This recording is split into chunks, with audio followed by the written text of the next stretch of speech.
All right, so this deep dive is going to be about a sermon you sent my way. Yeah. It's The New Season by Pastor Jerry Eze. Mm-hmm.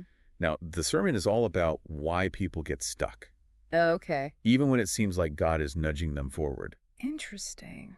And he uses this really intriguing story from the Bible to kind of illustrate all of his points. Yeah, it's really interesting how Pastor Eze takes this Old Testament story and makes it relevant to us today. It's not just like retelling history. Right. He's showing us how those ancient struggles are still going on today. He really does make you stop and think. He does. Okay, so the story. Yeah. The story involves a young prophet who gets very clear instructions from God, including a warning not to eat in a specific place.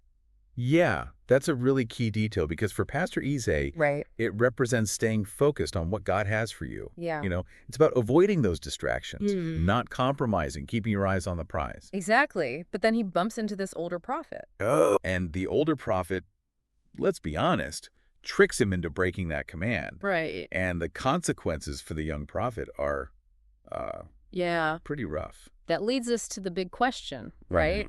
Why does the young prophet fall for it? Exactly. Why does he fall for the older prophet's deception? Right. Pastor Eze suggests that he was stuck in the old ways. Yeah. He was tired, maybe a bit vulnerable, and it seems like he wasn't fully aware of what God was doing. Like he was so focused on what had worked before that he missed the new thing God was doing. Yeah. And get this. Yeah. The older prophet lived in Bethel. What? Which literally means house of God. Oh, wow. The irony. Talk about irony. Right. It shows that you can be surrounded by all this religion, even be a spiritual leader, and still be completely out of touch with God's present work. Yeah, Pastor Eze calls this spiritual ignorance, and it's a trap that anyone can fall into. Yeah, it's not just about ignorance, though. It's also about the wrong influences we let into our lives. You know, all that spiritual junk food Pastor Eze talks about. Yeah, all the bad advice. The bad advice. The negativity, just anything that kind of poisons your spirit. Right, and he links this directly to the young prophet being misled by all the lies of the older prophet. This is so important because it forces us to ask, right, who are we letting speak into our lives? Exactly. Are they lifting us up? Yeah. Are they challenging us to grow? Right. Are they invested in seeing us succeed? Or are they holding us back? Yeah. You know what Pastor Eze calls them? What's that? Cheerleaders to mediocrity. Oof, that hits hard. It does. It's like we're all susceptible to this to some extent. Yeah. And then there's this idea of resting before you rest. Oh, yeah. That feeling of complacency, you know, settling for less than what you're truly capable of. Think about the young prophet in this way. Okay. He had just done something incredible. Yeah. He confronted a king with God's message. Yeah. But then maybe because he was tired or let his guard down, he makes this choice that totally goes against God's instructions. Right. It's like he rested on his laurels. Yeah. You know, he took a break before he was actually finished. Right. And that had some really serious consequences. Almost like he created a vacancy. Yeah. Just by not staying focused, by giving in. Yeah. It allowed that older prophet to step in and influence him. Right, to fill that void. Exactly. And that leads us to this really powerful statement from Pastor Eze about taking ownership of your destiny. Oh, yeah. Tell me about that. This is where things get really interesting. Okay. It's like by not stepping into your potential, by leaving that gap. Right. It's not just a missed opportunity for you. It actually creates an opening for something else. And that something else might not be beneficial. Exactly. Reminds me of that old saying, nature abhors a vacuum. Yeah, exactly. And Pastor Eze uses the story of the young prophet to really illustrate this. Right. Remember, he disobeyed God, and that opened a door for the older prophet. Right. Someone who wasn't really in tune with what God was doing. Yeah, it's like the younger prophet's misstep gave the older prophet a platform. Right, a platform to exert his influence. Right, and ultimately that led to the young prophet's downfall. Sadly. Yeah, it's a pretty sobering thought. It really is, and it makes you think about the responsibility we have, not just to ourselves, but to the people we're meant to serve. Right, it's like if we don't handle our assignments, right, whatever they are, you know, with excellence and integrity, right, we might be unintentionally opening a space right, for someone else to come in and do things their way. And their way might not be God's way. Exactly. It's like a domino effect. Yeah. Like one compromise right. can create a ripple effect. One misstep. That impacts others. Pastor Eze puts it this way. He says, don't live in a way that you create a vacancy for something you have been ordained to become. That's good. That's good. He's challenging us to really take ownership of our gifts, our callings, our destinies. And to show up. And to show up consistently, even when it's hard. Yeah, even when it's hard. He uses that example from his ministry. Oh, yeah. Talking about how he pushes through even when he's tired. Yeah. He basically says, look, I've had a tough week too, but that's not your problem. I'm going to do what I'm called to do. Right. And I'm going to do it well. It's a powerful reminder that our personal struggles don't give us a pass to just be mediocre. Yeah. You know, we have a responsibility to deliver on our assignments no matter what's going on. Right. I think that applies to everything, not just ministry. Right. Our jobs, our families, our communities. Yeah. We need to be known for our commitment, our reliability, and our excellence. He really sets a high bar, doesn't he? He does. It's like he's saying mediocrity isn't an option. If you're walking with God. When you're walking with God, right? And that doesn't mean we have to be perfect. Yeah. We all make mistakes. Right. We all have areas where we fall short. Of course. But it's about having the right heart posture. You know, that striving for excellence, that seeking to improve. Right. And never settling for good enough. Right. When we know we can do better. So how do we put all of this into practice? Well, I think it starts with honest self-reflection. Okay. Asking yourself, where am I holding back? Yeah. Where am I playing it safe? Right. Where am I letting fear or doubt keep me from fully embracing God's plan for me? Right. Or even, is there anyone in my life who's benefiting from me not stepping into my power? Yeah, it's a tough question. It's a tough question. But maybe a necessary one. But maybe a necessary one. You know, it's about facing those uncomfortable truths so we can move forward. Okay, so what does it all mean? What's the big takeaway? What's the big takeaway? I think it boils down to a choice. Okay. We can choose to stay stuck. Right. Clinging to old patterns, you know? Right. Consuming that spiritual junk food. Yeah. Letting exhaustion rule our lives. Right. Or we can choose to embrace the new season that God has for us. Yeah, step into our destiny. Guard our hearts and minds. Right. Surround ourselves with people who empower us to grow. And that choice is ours to make.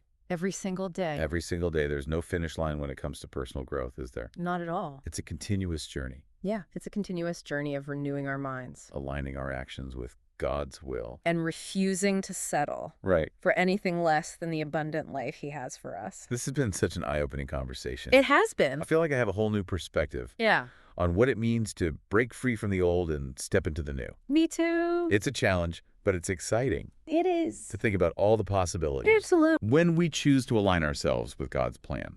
You know, speaking of possibilities, Pastor Eze leaves us with one final thought-provoking question. Okay, hit me with it. He says, is there anything in your life right now that's feeding you, but ultimately hindering your growth or purpose? That's a powerful question. It is. And I encourage everyone listening to really reflect on it. It might just be the key to unlocking the next level of breakthrough in your life. This idea of creating a vacancy, it feels like it ties everything together. All those distractions, wrong influences, burning ourselves out. Yeah, but Pastor Elios is saying that there's a consequence even bigger than just those personal struggles. Right. He's saying that when we don't fully step into our potential, when we leave that gap. Right. It's not just a missed opportunity for you, but it creates an opening for something else to take root. Yeah. And that something might not be beneficial. It reminds me of that old saying, nature abhors a vacuum.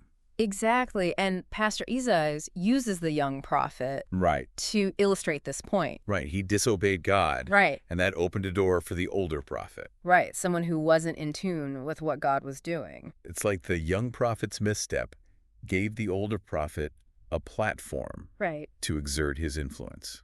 And ultimately it led to the young prophet's downfall. Yeah, that's a sobering thought. It really is. It makes you think about the responsibility we have, not just to ourselves, but to the people we serve. Right. If we don't handle our assignments with excellence and integrity, we might be unintentionally making space for someone else to come in and do things their way. And their way might not be God's way. Exactly. It's like a domino effect, you know, one compromise, one misstep. Creates a ripple that impacts others. Exactly, Pastor Eze says.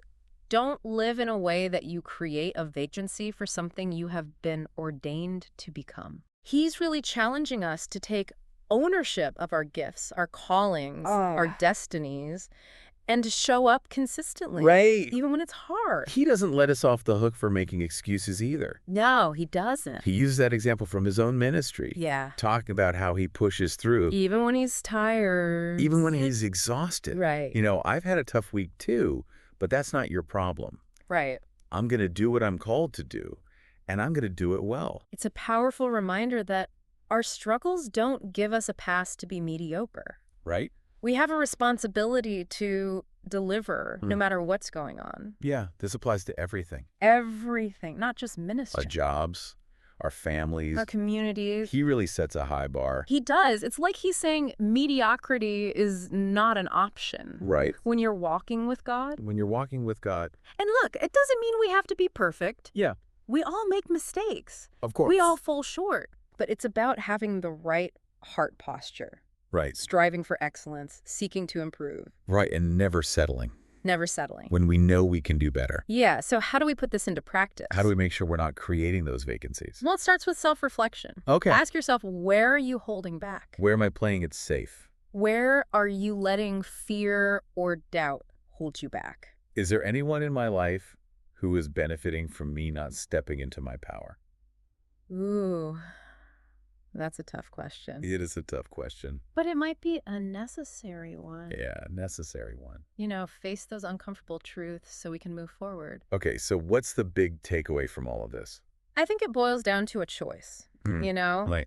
We can choose to stay stuck, Right. cling to old patterns, consume that spiritual junk food, Right. let exhaustion rule our lives, or we can choose to embrace the new season that God has for us. Right. Step into our destinies. Guard our hearts and minds. Surround ourselves with people who empower us to grow.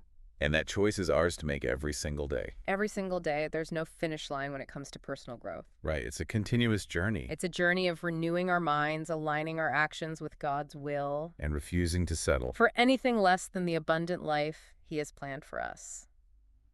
Well, this has been an eye-opening conversation. It has. I feel like I have a whole new perspective Me too. on what it means to break free from the old and step into the new. It's a challenge, but it's also exciting It is exciting. to think about the possibilities when we align ourselves with God's plan. Absolutely. And speaking of possibilities, Pastor Eze left us with one final question. Yeah.